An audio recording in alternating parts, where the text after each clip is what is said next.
J'ai trouvé l'idée absolument excellente en tant qu'ornithologue et je lui ai proposé d'écrire les textes de ces panneaux qui sont illustrés par un ami photographe de Montbéliard, un franc-comtois. Il y a une quinzaine de panneaux avec des oiseaux de nos régions, de notre région. Donc je pense que ça se lit pas mal. En tout cas, c'est ce qui est remonté de la parution de ces pages dans les journaux. Il y a donc une quinzaine de panneaux, une quinzaine d'espèces.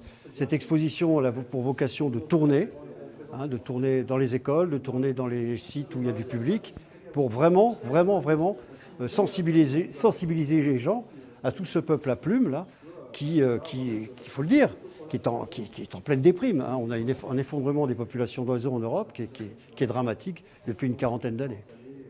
Certains sont en voie de disparition. Il y a une planche qui explique, elle est justement là-bas, il y a une planche qui parle de la gelinotte des bois, qui suit exactement le même chemin que le grand tétras dans le massif vosgien. Là, c'est problématique climatique et sur tourisme. Il y a les deux. Bon, mais il y a des espèces communes. Celui-là, là, le martinet noir, là, 25% d'effondrement des populations en 15 ans.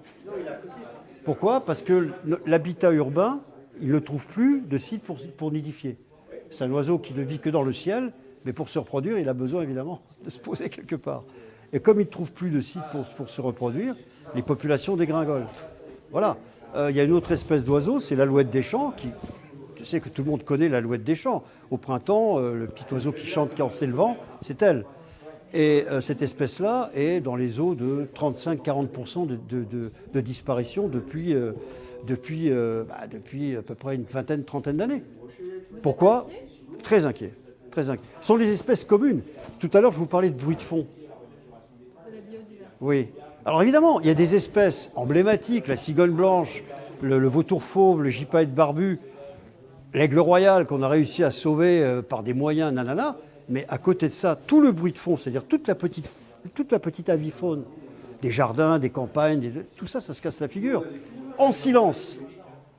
Et ça, c'est vraiment dramatique. C'est pour ça que cette exposition-là, elle a une bonne vocation derrière elle.